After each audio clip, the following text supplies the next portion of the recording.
Bismillahirrahmanirrahim. Assalamualaikum warahmatullahi wabarakatuh. Waalaikumsalam warahmatullahi wabarakatuh. Alhamdulillahirabbil alamin wa bihi nasta'in wa ala umuri dunya waddin. Wassalatu wassalamu ala sayyidina Muhammad wa ala alihi wa ashabihi ajma'in. Rabbi shrah li sadri wa yassir li amri wahlul 'uqdatam min lisani yafqahu qawli. Alhamdulillah pada kesempatan yang berbahagia ini kita bisa dikumpulkan dalam tempat yang insya Allah berkahi dalam acara pekanan kita, yaitu Muhadharah. Pada kali ini Kalina akan memulai Muhadharah ini dengan sebuah cerita. Dikisahkan di suatu tempat ada dua orang bersaudara, kakak beradik. Yang satu sudah menikah dan yang kedua masih melajang gitu ya, belum nikah. Mereka saat itu memiliki tanah pertanian gitu ya. Mereka mengolah tanah tersebut bersama-sama, dan kemudian ketika masa panen tiba akan dibagi keuntungannya, dibagi rata gitu ya, dua dibagi rata. Nah kemudian pada suatu hari kakaknya ini berpikir, oh seharusnya adik saya ini mendapatkan bagian yang lebih. Kenapa? Karena dia seorang diri. Kalau terjadi apa-apa gak akan ada yang nolong. Sedang saya sudah berkeluarga, punya anak dan istri. Ketika terjadi sesuatu, maka akan ada yang mengurusi. Pada suatu malam, akhirnya seorang kakak tersebut membawa hasil panen itu, membawa sekarung padi itu ke lumbung padi milik adiknya secara diam-diam, kemudian ditaruh. Nah, tetapi di sisi lain, adiknya ini juga memiliki pemikiran yang sama dengan kakaknya. Adiknya berpikir bahwa harusnya kakak saya mendapat bagian yang lebih. Kenapa? Karena ada anak dan istri yang harus dinafkahi, sedangkan saya hanya seorang diri. Maka pada suatu malam, adiknya ini juga diam-diam membawa hasil panen tersebut ke lumbung padi milik kakaknya. Suatu saat mereka berpikir, kenapa ya padi yang ada di lumbung padiku, kata kakaknya, kok nggak berkurang? Padahal kan seharusnya berkurang karena udah dikasih ke adiknya gitu kan. Tapi kok ini sama aja, nggak ada yang berkurang. Kemudian adiknya pun bertanya-tanya demikian, harusnya bagian aku tuh berkurang karena setiap hasil panen beras itu atau ya padi itu selalu satu karung dikasih ke tempat kakaknya. Kemudian pada suatu malam, di hari setelah panen, adik kakak itu berpapasan, sama-sama sedang memanggul gitu ya, satu karung padi atau beras tersebut. Barulah di situ terpecahkan, kenapa padi yang ada di lumbung padi milik kakaknya ataupun adiknya tidak berkurang sama sekali. Nah, dari cerita ini kita dapat menyimpulkan dua hal. Mungkin dari teman-teman ada yang bisa memberikan kesimpulan dari cerita tersebut? Hikmahnya apa sih? Sebetulnya cerita ini entah nyata atau tidak, tapi yang pasti tersebar di sosial media. Yang pertama, bercerita tentang kepekaan dan kepedulian. Ya. Ini antara kakak dan adik. Kita masih mewajarkan di situ ada kepedulian. Karena ya, mereka terikat dengan persaudaraan gitu, dengan darah yang sama gitu kan. Wajar peduli gitu kan. Mungkin sebagian orang akan berpendapat seperti itu. Kemudian yang kedua apa? Tentang harta gitu ya. Bahwa harta itu sebetulnya tidak lebih penting dari apa? Kepedulian, tidak lebih penting dari ikatan persaudaraan tadi. Ketika kita saling memedulikan gitu ya, ada kepekaan di situ, maka akan timbul apa? Rasa hub gitu ya, rasa sayang, saling menyayangi, saling mencintai. Oke, ngomong-ngomong tentang harta, ada fenomena terbaru saat ini. Sebetulnya bukan terbaru, tapi juga di masa lalu pernah terjadi, namun akhir-akhir ini juga kembali terjadi. Yang namanya fenomena flexing.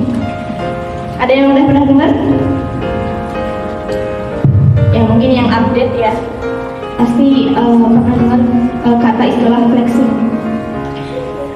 Fenomena flexing ini adalah di mana orang-orang kaya, mereka punya banyak harta kekayaan dan mereka apa?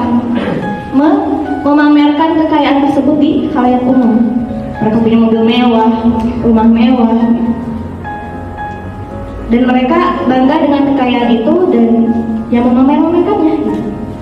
Nah, itu adalah fenomena yang terjadi saat ini. Kalau kita aktif di media sosial, kita pasti setidaknya pernah melihat postingan atau vlog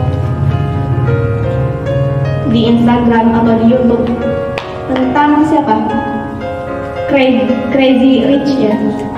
Orang-orang kaya yang kayaknya kebangetan gitu, sampai kayak ya bagi mereka uang puluhan juta, ratusan juta itu tuh kayak bukan suatu hal yang wah lagi gitu, bagi-bagi atau ya membeli kendaraan, mobil mewah dan sebagainya itu hal biasa bagi mereka. Namun ternyata di balik itu sekarang yang lagi viral gitu ya di Indonesia, ada dua tokoh yang sekarang mencuat gitu kan, melambung namanya. Siapa? Indra Kents sama Doni Salmanan ya. Dan ternyata mereka adalah afiliator yang mempengaruhi siapa? Mempengaruhi masyarakat umum gitu ya untuk ikut dunia saham, trading dan sebagainya. Dan ternyata mereka itu mendapatkan keuntungan dari kekalahan siapa? Peserta gitu, dari kekalahan yang gabung di situ. Jadi setiap kalah berarti dia mendapatkan keuntungan. Di situ saat dia mengajak orang-orang untuk ikut gitu ke dia menawarkan kemenangan gitu. Ini bakalan menang, bakalan untung sekian dan sekian. Padahal sejatinya tidak ada kemenangan dalam dunia tersebut gitu. Dan sekarang terungkap gitu. Seperti yang dibahas tadi pagi ya, bahwa ya sebetulnya nggak ada sesuatu yang kita bisa dapatkan dengan secara instan. Baik itu harta, ilmu, apalagi ketenaran pun yang benar-benar yang sifatnya ketenaran dengan nilai positif itu juga nggak bisa didapat dengan cara instan. Ya nggak? Kalau tenarnya secara negatif, iya bisa secara instan gitu. Tapi kalau misalkan yang tenarnya positif, itu pasti melalui usaha dan upaya yang panjang gitu. Nah sebenarnya fenomena flexing ini bukan hanya terjadi saat ini aja. Dulu gitu ya, kita pasti kenal banget dengan ceritanya siapa? Korun ya. Itu juga dia begitu gitu. Allah berikan kekayaan yang melimpah, kemudian dia sombong dengan kekayaannya, kemudian Allah tenggelamkan dia dengan kekayaan tersebut. Ngomong-ngomong tentang kekayaan gitu ya, gaya hidup yang sekarang bisa dibilang hedonis gitu ya. Orang-orang yang kemampuannya di bawah rata-rata pun atau ya rata-rata, dengan melihat influencer-influencer misalkan, atau dengan melihat sekelilingnya dengan gaya hidup yang tinggi, akhirnya dia juga ingin mengikuti gaya hidup yang tinggi tersebut. Padahal sebenarnya dia belum mampu. Ada cerita menarik dari kisah ini. Teman tuh bercerita, ada salah satu teman bercerita bahwa andaikan dia diberikan pilihan untuk menjadi orang kaya atau sederhana, dia lebih memilih untuk hidup sederhana. Awalnya saya kira setiap orang itu pasti menginginkan menjadi kaya gitu. Ternyata ada orang-orang yang ingin hidup sederhana.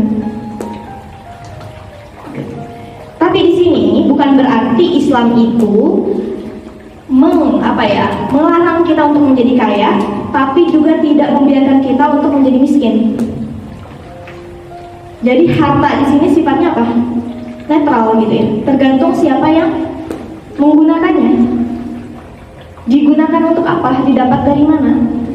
Ketika digunakan untuk kebaikan, maka harta itu adalah baik, nilainya positif. Kalau digunakan untuk keburukan, maka dia akan bernilai negatif gitu. Jadi di sini harta itu netral. Jadi boleh kita mengejar kekayaan tersebut, ya. Kita boleh mengejar apa-apa yang kita inginkan. Tapi apa? Landasannya harus didasarkan kepada ketaatan. Aku mendapatkan harta, aku ingin punya ini dan itu adalah untuk ketaatan kepada Allah. Ini jadi pelajaran banget untuk kita gitu ya. Hidup itu bukan hanya untuk mengejar harta, bukan hanya untuk gengsi. Kalau memang kita mampunya segitu, berarti ya terima gitu, syukuri.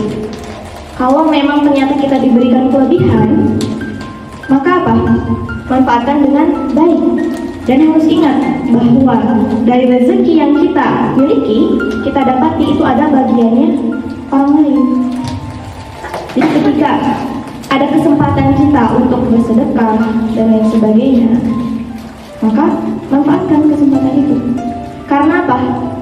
Sebetulnya harta yang berharga bagi kita adalah harta yang diinfakkan di jalan Allah, harta yang disedekahkan. Kenapa? Karena harta ya yang kita makan untuk diri sendiri gitu ya, itu manfaatnya berhenti di kita. Kita beli makanan yang enak, beli makanan yang mahal, kemudian beli pakaian yang mahal, itu hanya berhenti di kita gitu. Tapi ketika kita menyedekahkan, meskipun jumlahnya nggak seberapa, tapi itulah nanti yang akan kembali kepada kita. Dia yang justru nggak akan habis. Jadi selama kita ada, maka apa? Gunakan kesempatan itu kita untuk memberi. Oke, mungkin sekian yang dapat kami sampaikan. Mohon maaf apabila ada kesalahan. Wassalamualaikum warahmatullahi wabarakatuh.